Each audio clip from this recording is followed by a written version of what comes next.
Okay, YouTubers, if you came this far, I'm really glad that you want to change the way you fly in Flight Simulator and the way it's represented on your computer and for your video card settings. Um, right now, I'm going to talk about the main, let's say, brain of the Flight Simulator, namely the config file, or CFG file for short. It's going to be a very small file, around 12 to, let's say, 50 kilobytes, a little bit dependent on how much you put into it, and it's going to be a little bit tricky to find. At first, what you need to do is you need to open up your start menu, and in the browser field you are going to type in percentage app data, which is spelled app data, and then percentage, and press enter. You're going to go into roaming, then you're going to have to find Microsoft, and then Flight Sim 9. And once inside, you're going to find this, your config file. If it's not going to look like this, and the first time you open it, you're going to be prompted, if you want to open it with either Notepad or WordPad. I usually like to open it like this with WordPad, and it's going to look like this.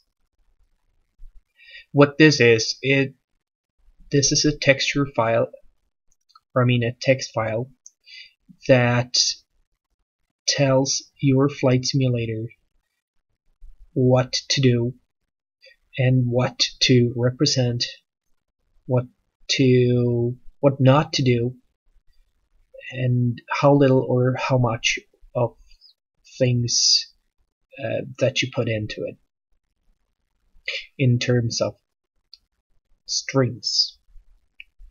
So we are going to have a look at this. As for now, for you, it might seem a little bit frustrating. It's just text, and what can you do out of this? Well, this is where and you can and should change things, but do be aware that it is also where you can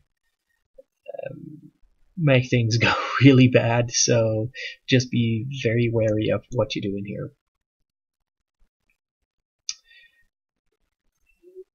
The easiest way to find things in here is to search.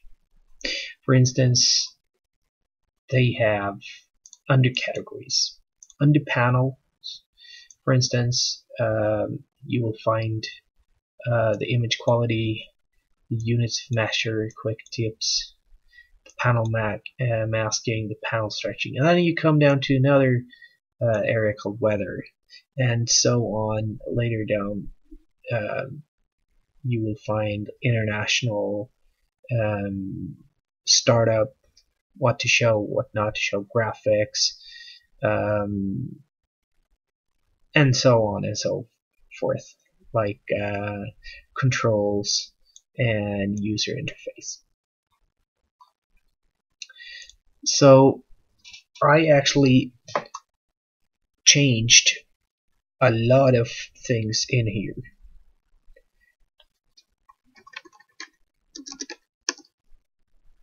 For instance, one thing I made straight away, or changed, was this: hide info text equals 1.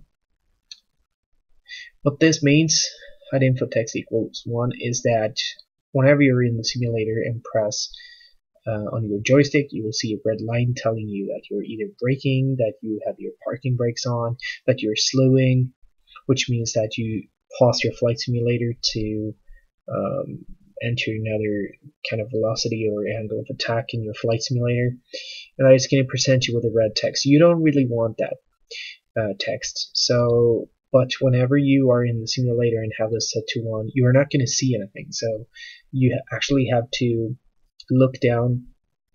For instance, in the Boeing 737, you actually have to look down on towards the throttle quadrant, and you will have to find the red parking brake light to be set to on, and that is illuminated. So, but you're not going to see any text like parking brake set on. You're not going to see that, as well as you're not going to see the over speeding text, and that is very, very good. Whenever you want to pan around with your joystick in the flight simulator, it goes all too slow. So I actually added, I'm gonna see where it is. Here it is. You can see that I searched for pan, and this is the way, if you press Control F, this is the way to do things easier in the config file. To just click Control F and then search for instance, for pan, and then scroll your way down to something called pan rate. I think the default value is 400. But I have it set at least 820. You can have it anything between 800 to, I would say, 900, but I have it set to 820. Actually, I'm gonna have it at 825, I guess, because that is good. So the pan rate using your joystick is gonna be higher. Coming down here is where it gets interesting. The display, you're gonna change this texture bandwidth multiplier, and my CFG file is gonna fix that for you. And this terrain max vertex level is gonna be set 19 to default. You're gonna change it to 21 with my CFG file.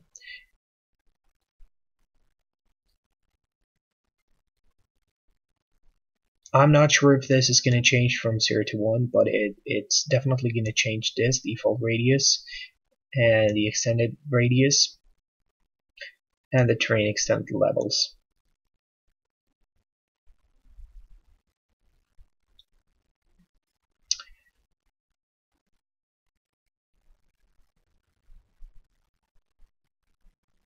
Again, under main, this is where you're going to find this hide info text. I think it is really, really good to have under here. If you want to change something for the view, if you're going to use like wide view or anything, it's going to be in under here as well. And let me just check.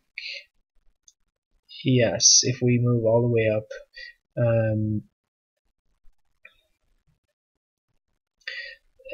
you can also change the weather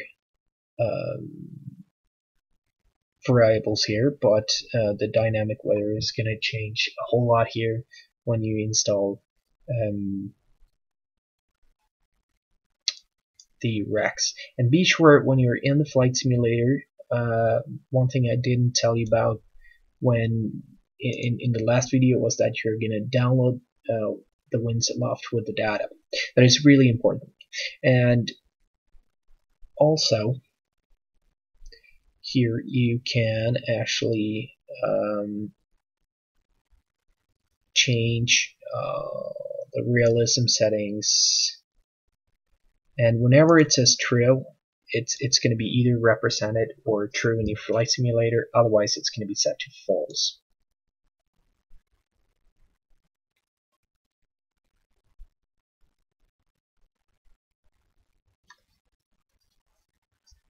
Lastly, in the display, upper frame rate limit is going to be 0. Again, the texture bandwidth multiplier is going to be 300, and this is, like I told you, going to be set by me.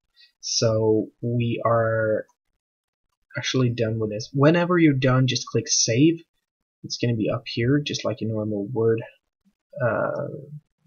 file. So click save and enter the flight simulator. So whenever, and if it says that you don't have the admin rights, what you do is you you actually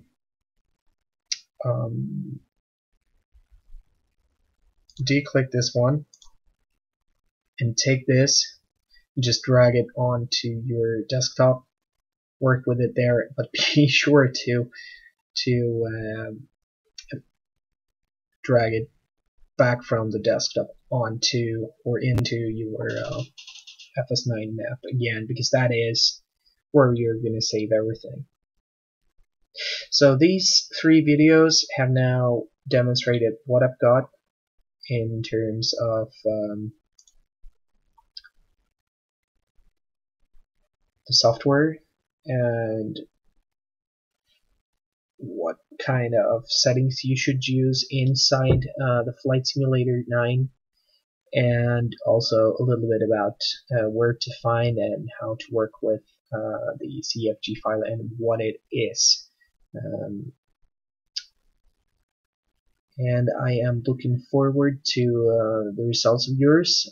Please feel free to leave a comment, and I will be uploading more videos soon about the flight simulator that I have, and what you can do to make the flight simulator look more realistic. So once again, thank you very much, and I hope you enjoyed this video. Stay tuned, and sayonara.